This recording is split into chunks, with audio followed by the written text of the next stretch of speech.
News Now Morning Edition, your one true source for news. And now your presenter.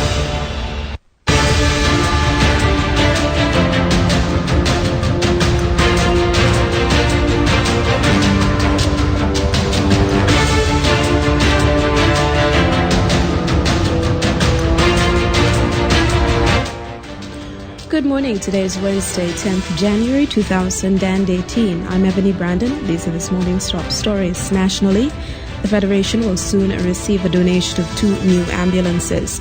Internationally, Germany's new ban on online hate speech is triggering widespread debate.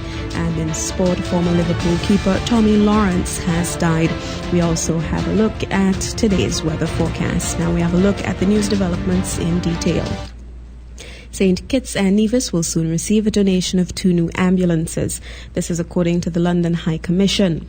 Through the efforts of the Federation's Consul General to New York, Sir Kuteba Alganim, the ambulances will be imported shortly, with one remaining on St. Kitts and the other finding its home on Nevis. Last year, in partnership with the London-based High Commission, Sir Alganim donated US $50,000 toward the establishment of the oncology unit at the Joseph N. France General Hospital. Sir Kuteba is credited with having worked in the interest of the Federation since the 1990s, when he consistently used his diplomatic position to advocate for St. Kitts and Nevis at the United Nations. He's also been an advocate for other areas affecting health, particularly non-communicable diseases, which he continues to do within the Commonwealth in London. He pursued tangible economic bilateral partnerships, which brought significant development assistance and technical cooperation to the Federation over the years. Meanwhile, the Federation of St. Kitts and Nevis has formalized diplomatic ties with the Republic of Gabon.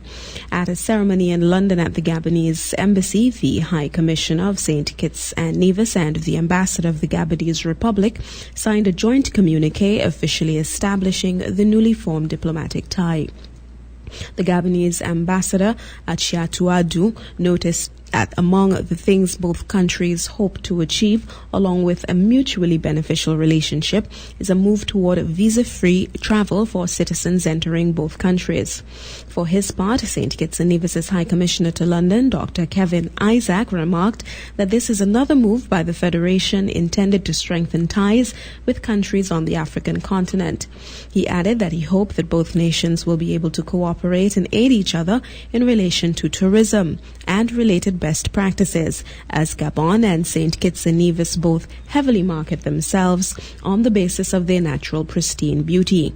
Both envoys also called for increased bilateral and multilateral cooperation on the important matters of education and climate change.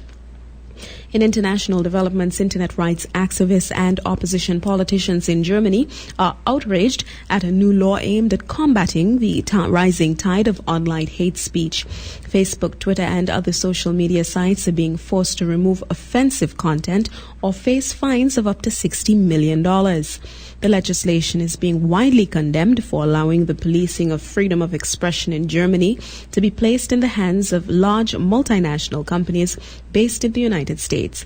David Chatter reports.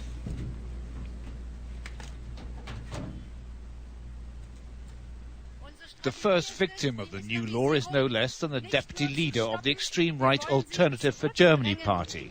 Beatrix von Storck responded to a New Year's Eve greeting by police in Cologne, posted in Arabic on Twitter.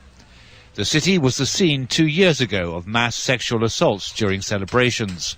Most of the suspects were described as being of North African and Arab origin. In a post on Twitter and Facebook, she asked what the hell is happening in this country. Do you think it's to appease the barbaric gang-raping hordes of Muslim men? Storck's accounts were temporarily suspended on the grounds she had violated the new hate speech law. Her party said legitimate political opinions had been censored. It's not about censorship, but of course this law does give politicians like Mrs. von Storch the opportunity to claim that there is political censorship in Germany and to portray herself as a martyr.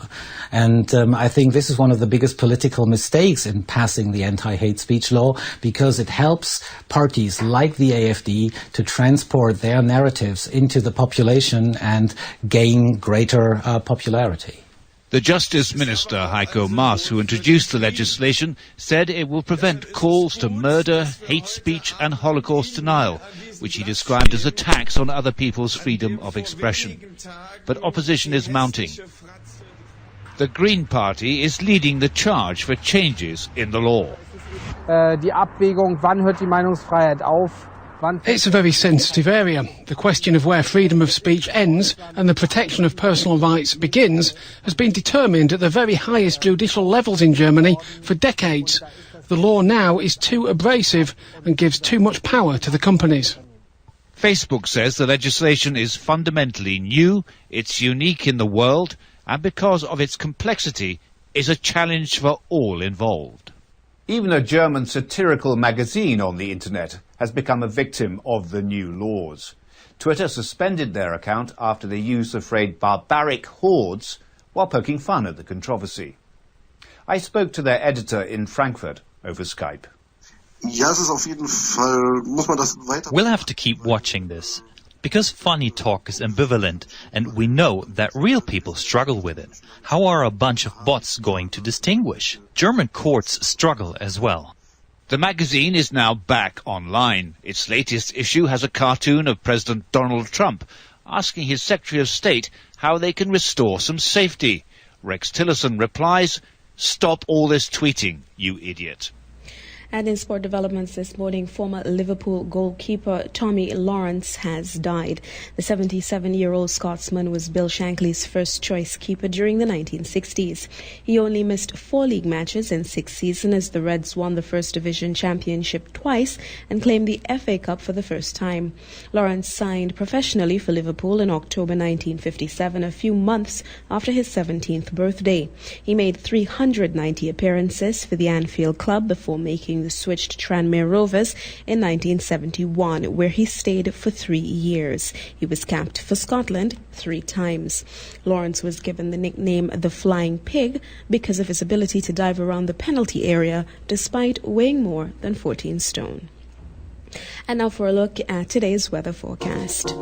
Over St. Kitts and Nevis, today we can expect partly sunny to cloudy conditions with a high or 70% chance of brief showers. Tonight will be partly cloudy to cloudy with a high chance of some more showers. Seas are rough with swells of 1.8 to 2.4 meters or 6 to 8 feet. Warnings remain in effect for small craft operators and sea bathers against hazardous marine conditions. Winds are easterly at 13 to 19 miles per hour over land and increasing at times to near 23 miles per hour over coastal waters. There is also a moderate chance of winds gusting in showers tonight. The sea level pressure is 1,016.6 millibars or 30.02 inches. The sun will rise tomorrow at 6:39 a.m. and set today at 5:53 p.m. Over the rest of the Caribbean, a low to mid-level trough accompanied by moisture and instability will continue to enhance shower and thunderstorm activity under cloudy to overcast skies over Trinidad and Tobago and the southern Windward Islands. Meanwhile, a broad area of high pressure along with a tight pressure gradient will maintain breezy conditions across the rest of the eastern Caribbean. In addition, the trade winds transporting patches of low-level clouds across the region will maintain a high chance of some brief showers under partly cloudy to cloudy skies. And that brings us to the end of the news presentation. Now for a recap of this morning's top stories. Nationally, St. Kitts and Nevis is soon to receive a donation of 2 new ambulances. Internationally, Germany's new ban on online hate speech is triggering widespread debate. And in sport, former Liverpool keeper Tommy Lawrence has died at age 77. I've been your presenter this morning, Ebony Brandon. Thank you so much for tuning in, and I invite you to join us again at 5:45 this evening for our comprehensive evening newscast. Goodbye.